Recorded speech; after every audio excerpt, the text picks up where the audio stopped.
Hello friends, welcome to back my channel. आप सब कैसे हैं? उम्मीद करते हैं अच्छे ही होंगे। आज मैं एक सिस्टर ने मुझे पूछा था कि आपके मम्मी पापा क्यों नहीं बात करते हैं, तो आज मैं बताने वाली हूँ। क्योंकि जितनी बार भी मैं वीडियो बनाती हूँ ना, सभी लोग वही, क्योंकि मेरे जो दिमाग और मन में चलता रहता है वही मैं बोलती हूँ। तो आज मैं सब कुछ बताने वाली हूँ। पहले भी मैंने बताया ही था, इसमें वीडियो भी पहले मैंने अपलोड करे थे, सब कुछ बताया था। पर वो ऐसा हुआ था कि सब लोग मुझे बहुत परेशान कर रहे थे, और उन वीडियोस से मेरे घर वालों को भी बहुत परेशानियाँ उठानी पड़ी थी।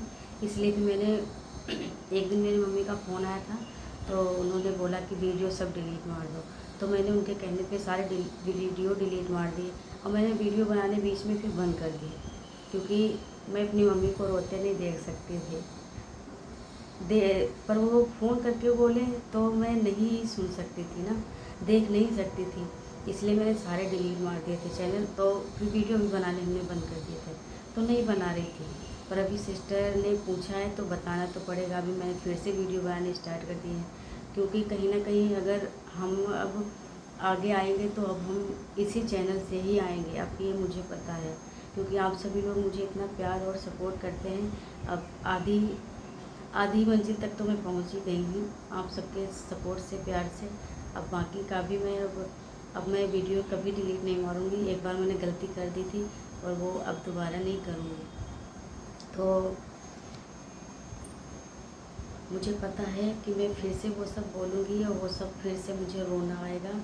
पर फिर भी बताना तो ज़रूरी है ना, क्योंकि हर किसी के मन में, मैं हर वीडियो बनाती हूँ तो मम्मी के लिए या पापा के लिए, घर वालों के लिए बोलती ही हूँ, क्योंकि वो मेरे दिमाग में ही चलता ही रहता है।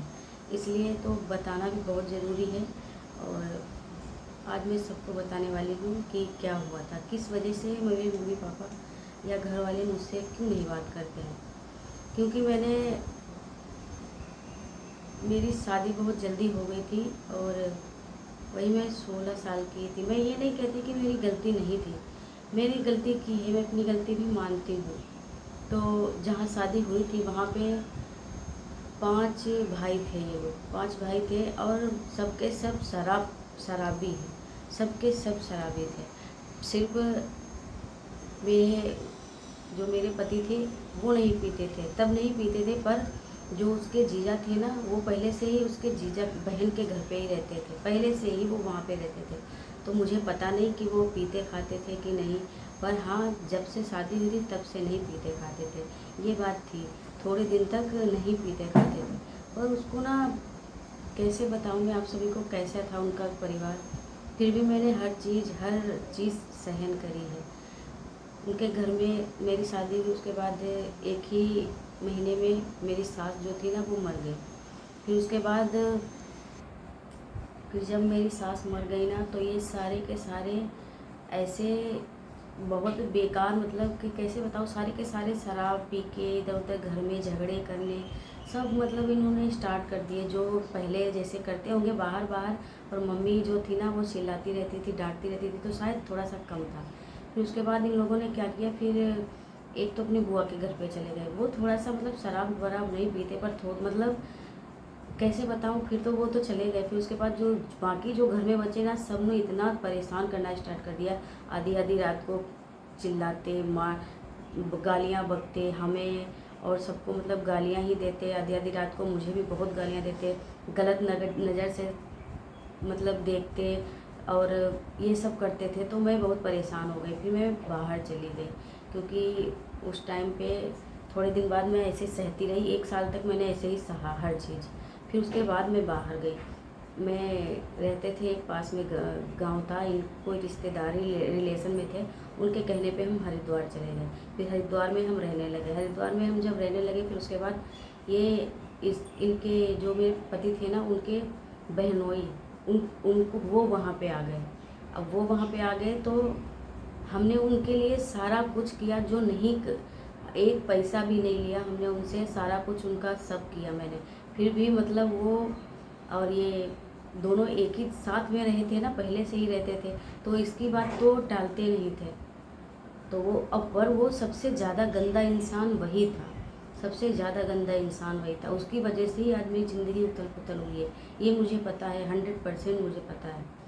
उसके बाद ये मुझे वहाँ पे लड़ाई झगड़े ऐसे करते करते करते करते ये मुझे वहाँ पे भी छोड़ के चला आया हरिद्वार में। सबसे बड़ी गलती मैंने वहीं पे की थी कि मैं जब वो मुझे छोड़ के आया था तो मुझे वहीं पे ही उसको छोड़ ही देना था।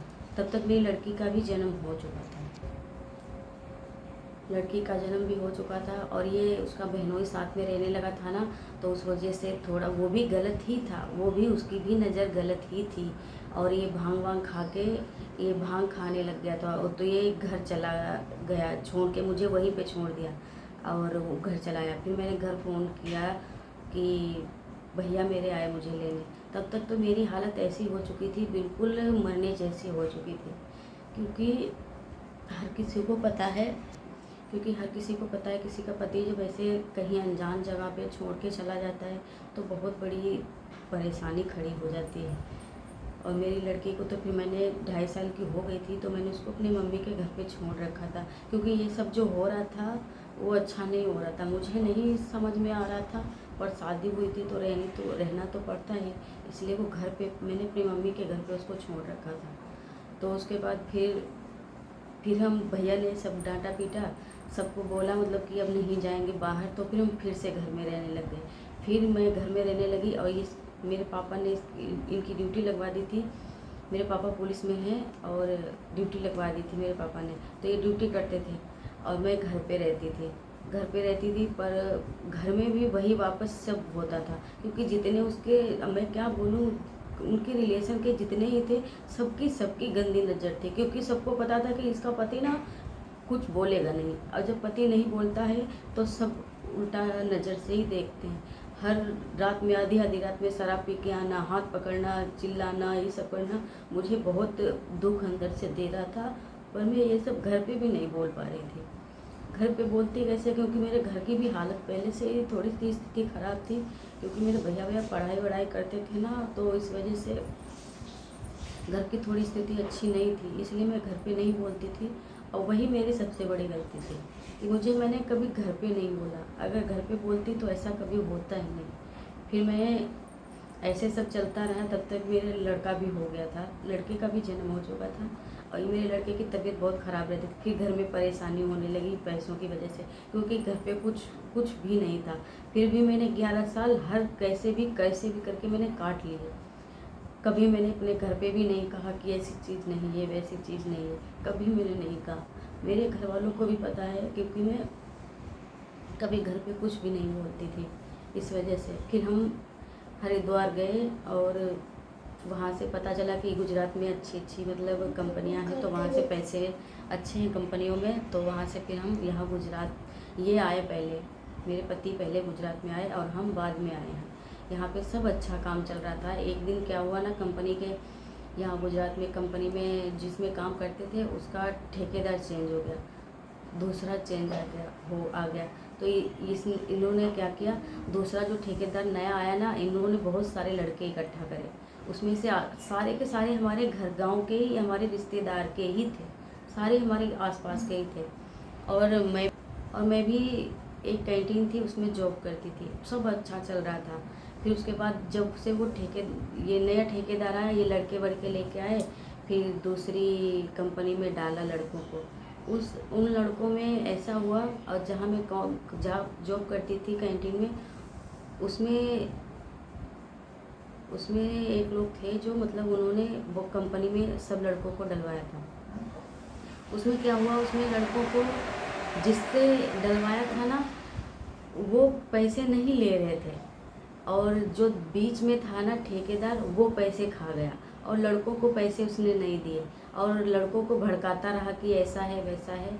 और उसमें हमारे जो खास थे, जिनको हमने बोल रखा था कि तुम ही सारा कुछ देखना, उसी ने सबको तितिर बितिर कर दिया। हमने उससे बहुत रिक्वेस्ट भी की कि तुम यहाँ कंपनी में काम मत करो, कोई दूसरी कंपनी में काम कर लो जाके, पर वो नहीं माना। वो यहाँ से लेके सारी बातें हमारे गांव घर तक पहुँच गई। इसमें बहुत झगड़े हुए और मुझे भी बहुत उल्टा पुल्टा बोला गया उसी के साथ, क्योंकि मैं उसी कैंटीन में काम करती थी ना। तो इन लड़कों ने मतलब ऐसा बोल दिया कि, क्योंकि पैसा बीच में कोई और लेके गया था और सारा इल्ज़ाम उन पे लगा दिया गया।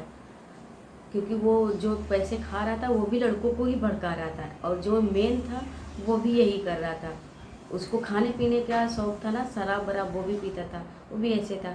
मुझे पता है उसको बुरा लगेगा, मैं बहुत बोल रही हूँ उसके बारे में तो, पर वो समझ जाए कि उसकी गलती थी, इसलिए मैं बोल रही हूँ, उसकी गलती थी। फिर सब काम धंधा बंद हो गया, फिर वो बैठ गया घर पे। अब मैं अकेली काम जॉब कर रही थी, सारा कुछ अकेले ही चला रही थी, क्योंकि आजकल के ज़माने में बहुत महंगाई है, सारा कुछ घर में चलाना बहुत बड़ी बात होती है। मैं उससे बोलूँ कि कहीं कंपनी में जॉब कर लो, कुछ कर लो, पर वो नहीं जॉब कर रहे थे। उसकी वजह से घर में बहुत परेशानियाँ आ रही थी। और फिर मेरी लड़की भी बड़ी हो गई थी तब तक, और वो मेरे घर पे रहती थी तब तक। मेरे भैया की भी शादी हो गई थी, तो इस वजह से मेरी लड़की भी घर पे नहीं रह पा रही थी, क्योंकि भाइयों की शादी हो जाती फिर नहीं कोई रहने देता है। और घर में सब मतलब लड़ाई झगड़े हो रहे थे मेरी लड़की की वजह से, रहने की वजह से।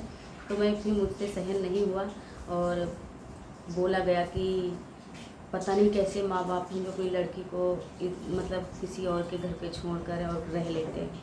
तो मुझसे अच्छा नहीं लगा, तो भैया मना ही कर रहे थे कि मत लेके जाओ, मत लेके जाओ, और मैं उसको ले आई, क्योंकि लड़की भी तब मेरी 10 साल की हो चुकी थी और बड़ी हो चुकी थी। फिर मैं उसको ले तो आई, फिर उसके बाद पढ़ाई लिखाई के लिए तो पैसे चाहिए ही थे, और ये जॉब करते नहीं थे। ये कहीं 1 महीने के लिए घर चले जावे, 2 महीने के लिए घर चले जावे, तब तक हम क्या करें। तब हमने ये कैंटीन भी, ये लड़के जब इधर उधर हुए तो कैंटीन भी बंद हो चुकी थी। फिर हमने टिफ़िन बनाने स्टार्ट करे। जब हमने टिफ़िन बनाने स्टार्ट करे, जो कैंटीन में रहते थे ना, उन्होंने ही मुझे टिफ़िन ला के दिए। अब जो मेरी मदद कर रहा था उसको ही ये लोग, उसको ये बारे में मुझे ही गलत बोल रहे थे कि मतलब ये उसका कुछ चल रहा होगा, इस वजह से इतना कुछ कर रहा है। पर मैंने उनसे बहुत रिक्वेस्ट की थी, इसलिए उन्होंने मुझे टिफ़िन विफ़िन ला के दिए थे बनाने के लिए। तो मैंने दिन रात एक करके, मैं खुद मान नहीं पाती कि मैंने इतना काम कैसे कर लिया, क्योंकि मैं कभी काम नहीं करती थी इतना। फिर मैंने एक एक दिन में 250-300 रोटी खड़े होके अकेले बनाई और मेरे हाथों में छाले पड़ गए थे। फिर ये हमारे पति गांव से आए, तब तक मैंने तो अकेले ही हर चीज़ चलाई। फिर मेरे मम्मी का फ़ोन आया, ये आए घर, तो ये झगड़े करने लगे, बहुत झगड़े करने लगे, क्योंकि मैं देखो काम में बिजी रहती थी, और मैं काम में बिजी रहती थी क्योंकि मैं थक भी बहुत जाती थी, सुबह से लगा कर शाम तक ये सब काम करना, और 250-300 लोग रोटी बनाना, सब्जी बनाना, टिफ़िन पैक करना, ये सब मैं बहुत थक जाती। तो ये गंदी नीयत का ही था शुरुआत से ही, पर मैंने कभी घर पे बोला नहीं, सहन करती रही। उस टाइम पे मुझे वो सब अगर नहीं होता तो पता भी नहीं चलता मुझे। अब ये मेरे बच्चे बड़े हो गए थे, मेरे बच्चों के सामने मुझे मारे पीटे, रात में गलत चीज़ें बोले मुझे, अब बच्चे उठ उठ कर पूछे, वो सब मुझे बिल्कुल बर्दाश्त नहीं हो रहा था। फिर मैंने घर फ़ोन किया कि मुझे नहीं रहना इनके साथ है, मैं अकेले कर लूँगी, क्योंकि मुझे इतनी हिम्मत भी आ गई थी वो सब सहने के बाद कि मैं अकेले कर सकती हूँ, वो सब अकेले अपना घर चला सकती हूँ। तो फिर मुझे भैया ने घर बुलाया, मैं घर गई। फिर हम उसके बाद गांव गए। मेरे भैया ने हमको मतलब, मैंने तो जिद ही पकड़ ली थी कि मैं नहीं जाऊंगी साथ में, नहीं रहूंगी उसके साथ। पर मेरे भैया ने मतलब बोला कि हमारा क्या होगा, हमारी इज्जत का, या वो सब बोलने के बाद फिर मैंने सोचा कोई बात नहीं है, चले जाते हैं। पर अलग अलग बिठा के समझा दिया। अगर वो शायद वहाँ पे नहीं मुझे भेजते दोबारा, तो मैं रहने की कोशिश करती, क्योंकि मेरे बच्चे पढ़ रहे थे, परीक्षा एग्ज़ाम दिला के मैं घर पे रहने लगती। और फिर मैं अगला ब्लॉग बनाऊंगी, अगले ब्लॉग में आप सभी को बताऊंगी। आज का ब्लॉग क्योंकि अभी 15 मिनट का ही ब्लॉग बनाऊंगी, और आगे की बातें मैं अगले ब्लॉग में आप सभी को बोलती हूँ। इसलिए क्योंकि इतना ही बताऊंगी आज के ब्लॉग में। अगला ब्लॉग में आपको दूसरे दिन, या फिर अभी दूसरा ब्लॉग में आएगा, उसमें आप सभी को मैं बताऊंगी।